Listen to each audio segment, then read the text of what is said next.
Top 5 government jobs after BSc. Hey guys, welcome back to this video. आज इस video में हम बात करेंगे 5 ऐसी गवर्नमेंट एग्जामिनेशन के बारे में जो जस्ट आप ग्रेजुएशन के बाद दे सकते हो। So stay tuned with this video.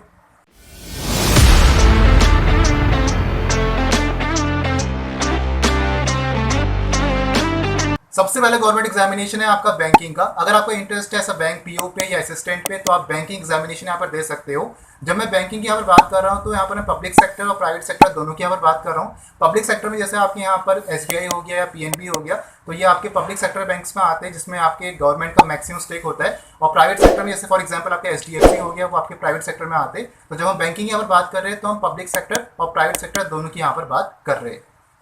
तो बैंकिंग सेक्टर में बेसिकली आपकी 3 बॉडीज है जो आपको यहाँ पर एग्जामिनेशन कंडक्ट करवाती है। सबसे पहला आपका आता है एसबीआई का, जो खुद का एग्जामिनेशन यहाँ पर कंडक्ट करवाती है बैंक पीओ के लिए या असिस्टेंट के लिए या क्लर्क के लिए।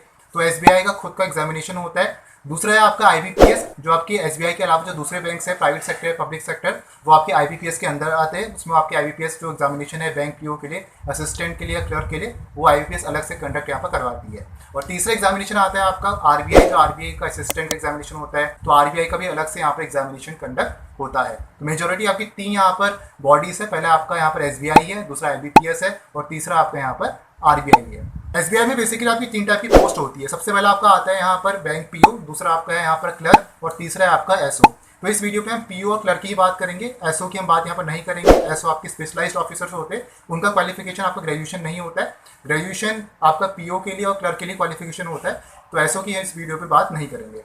आईबीपीएस के अंदर भी आपके सेम टाइप की पोस्ट है, जैसे आपका पीओ हो गया, एसओ हो गया, क्लर्क हो गया और एक और आता है आरआरबी। आरबीआई में भी आपकी 3 टाइप की पोस्ट होती है। सबसे पहला आपका आता है यहाँ पर ग्रेड बी पोस्ट के लिए, दूसरा आपका असिस्टेंट एग्जामिनेशन और तीसरा आपका जूनियर इंजीनियर पोस्ट के लिए। एजुकेशनल क्वालिफिकेशन की बात करें तो यहाँ पर आपका ग्रेजुएशन होना चाहिए किसी भी एक डिसिप्लिन पे।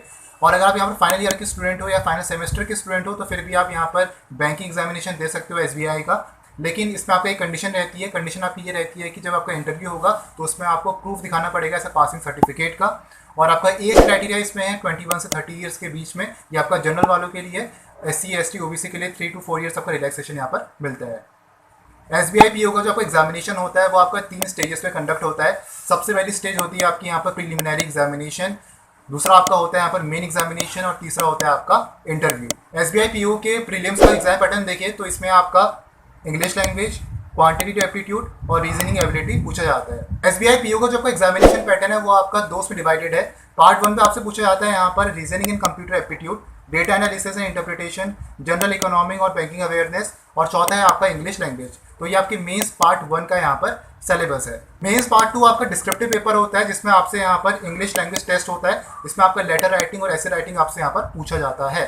एसबीआई क्लर्क प्रीलिम्स का जो एग्जामिनेशन पैटर्न है वो है आपका इंग्लिश लैंग्वेज, जनरल इंग्लिश और रीजनिंग। एसबीआई क्लर्क मेंस की एग्जामिनेशन पैटर्न की बात करें तो इसमें आपका general English, quantitative aptitude, reasoning ability and computer aptitude और जनरल फाइनेंशियल अवेयरनेस, ये आपका यहाँ पर सिलेबस इसमें रहता है।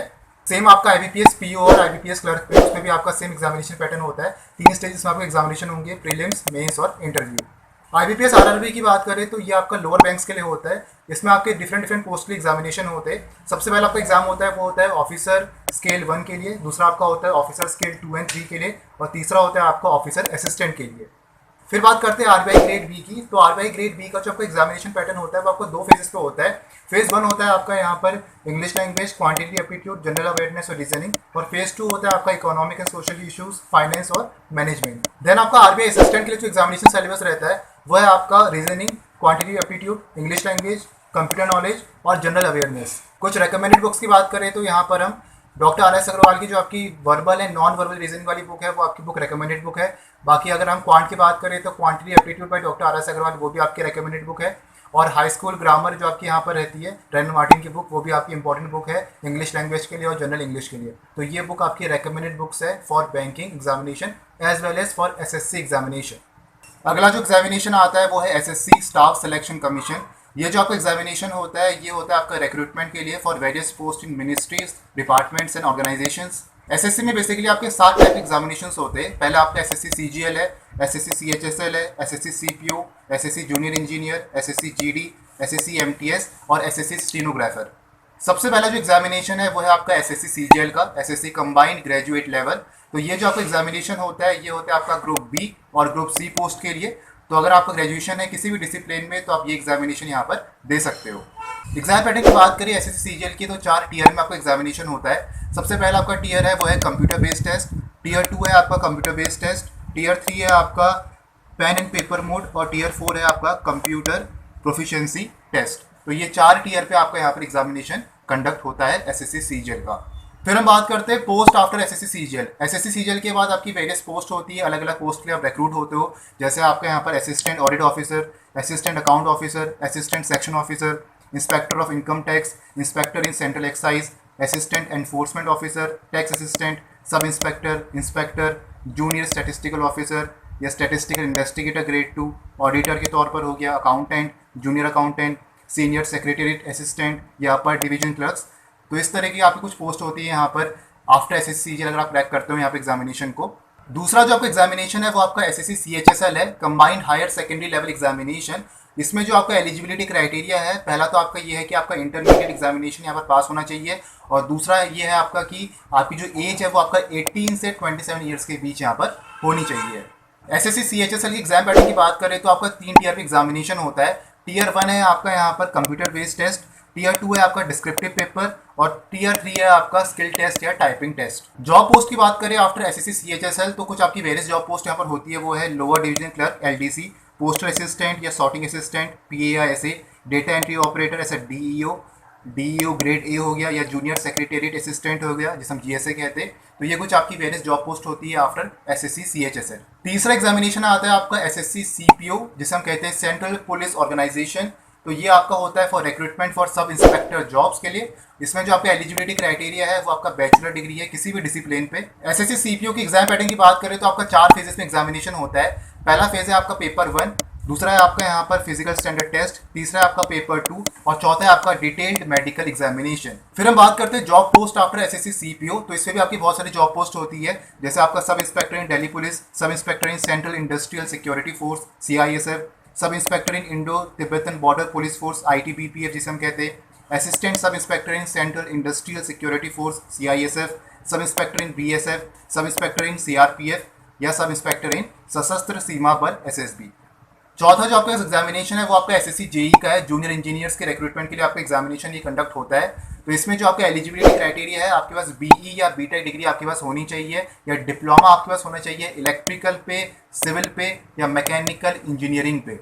एसएससी जेई की एग्जाम पैटर्न की बात करें तो आपके इसमें 2 पेपर होते हैं, पेपर 1 और पेपर 2। पेपर 1 होता है आपका पहला ऑब्जेक्टिव टाइप, फिर होता है कंप्यूटर बेस्ड टेस्ट, और पेपर 2 होता है आपका डिस्क्रिप्टिव टाइप और दूसरा होता है आपका रिटन टेस्ट। जॉब पोस्ट की बात करें आफ्टर एसएससी जेई तो आप अलग अलग डिपार्टमेंट्स में ऑर्गेनाइजेशन पे यहाँ पर जा सकते हो। ऐसा जूनियर इंजीनियर जैसे आपका सेंट्रल वाटर कमीशन है, सीपीडब्ल्यूडी है, डिपार्टमेंट ऑफ पोस्ट है, या मिलिट्री इंजीनियरिंग सर्विस में हो गया, फराखा बैरेज प्रोजेक्ट में हो गया, या central water power research station में है, नेशनल टेक्निकल रिसर्च ऑर्गेनाइजेशन पे है, या डीजीक्यूए पे, मिनिस्ट्री ऑफ डिफेंस पे।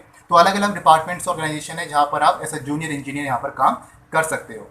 पांचवा जो आपका एग्जामिनेशन है वो आपका SSC MTS, SSC multi tasking staff. तो ये आपका जो एग्जामिनेशन होता है ये होता है आपका recruitment for general central service group C non gazetted या नॉन मिनिस्ट्रियल पोस्ट के लिए, और इसमें जो आपका एलिजिबिलिटी क्राइटेरिया है वो आपका क्लास 10th पास है from a recognised board. Job post की बात करें आफ्टर एसएससी एमटीएस तो इसमें आप जा सकते हो as operator, as gate keeper, junior operator, peon, watchman या गार्डनर।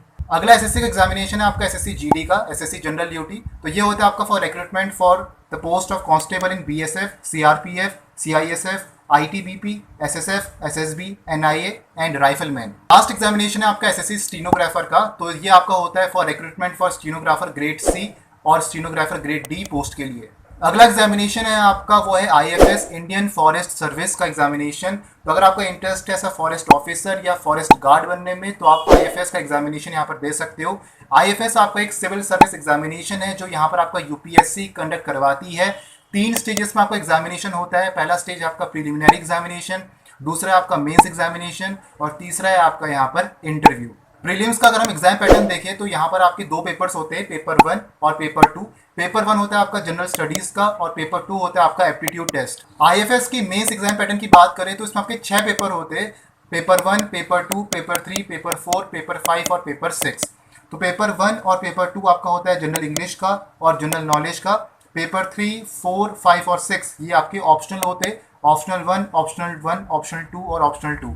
मतलब आपको 2 पेपर यहाँ पर चूज करने होते हैं, वेरियस पेपर्स में से, वेरियस सब्जेक्ट्स में से आपको 2 यहाँ पर सब्जेक्ट चूज करने पड़ते हैं और उसी का एग्जामिनेशन आपका यहाँ पर कंडक्ट होता है। फोर्थ एग्जामिनेशन है आपका डिफेंस एग्जामिनेशन। तो अगर आपका इंटरेस्ट यहाँ पर है आर्मी पे, नेवी पे या एयरफोर्स पे, तो यहाँ पर आप जा सकते हो, डिफेंस का एग्जामिनेशन आप दे सकते हो ग्रेजुएशन के बाद। मेनली आपके 3 टाइप के एग्जामिनेशन होते हैं। पहला आपका CDS हो गया, कंबाइंड डिफेंस सर्विस, दूसरा आपका FCAT हो गया, एयरफोर्स कॉमन एडमिशन टेस्ट, और तीसरा आपका यहाँ पर आता है वो है इंडियन नेवी। तो ये 3 आपके मेन एग्जामिनेशन होते हैं डिफेंस के आफ्टर ग्रेजुएशन जो आप यहाँ पर दे सकते हो। सबसे पहले अगर हम CDS की बात करें, कंबाइंड डिफेंस सर्विस की, तो इसका जो आपका एजुकेशनल क्वालिफिकेशन है, अगर यहाँ पर अप्लाई कर रहे हो IMA और OTA के लिए तो आपका ग्रेजुएशन होना चाहिए फ्रॉम रिकॉग्नाइज्ड यूनिवर्सिटी। अगर आप अप्लाई कर रहे हो INA के लिए तो इसमें engineering degree from a recognised university या इंस्टीट्यूट, या अगर आप अप्लाई कर रहे हो AFA के लिए तो इसमें आपका ग्रेजुएशन होना चाहिए with physics and mathematics eight class 12। Syllabus और एग्जाम पैटर्न की बात करें तो इसमें आपके 3 सब्जेक्ट्स होते हैं, इंग्लिश, जनरल नॉलेज और elementary mathematics. Nature of question आपका ऑब्जेक्टिव टाइप होता है। पेपर लेवल हम कहेंगे कि मैथमेटिक्स आपका क्लास 10 स्टैंडर्ड पूछा जाता है, और जो आपके दूसरे सब्जेक्ट्स होते हैं वो आपके ग्रेजुएशन लेवल के यहाँ पर पूछे जाते हैं। ड्यूरेशन लेवल आपका 2 आवर्स होता है फॉर ईच सब्जेक्ट, और लैंग्वेज आपका इंग्लिश हिंदी यहाँ पर दोनों होता है। OTA के एग्जाम पैटर्न की बात करें तो इसमें आपके 2 सब्जेक्ट्स होते हैं, पहला आपका इंग्लिश है और दूसरा आपका जनरल नॉलेज है। ठीक है, ड्यूरेशन आपका 2 आवर्स का होता है, दोनों आपके 2-2 घंटे के पेपर होते हैं, और 100 मार्क्स आपका पर सब्जेक्ट यहाँ पर पेपर होता है। दूसरा आता है आपका FCAT का examination, air force common admission test. तो ये आपका होता है एग्जामिनेशन कैंडिडेट्स को सेलेक्ट करने के लिए for ground duties and flying duties, technical non technical दोनों के लिए।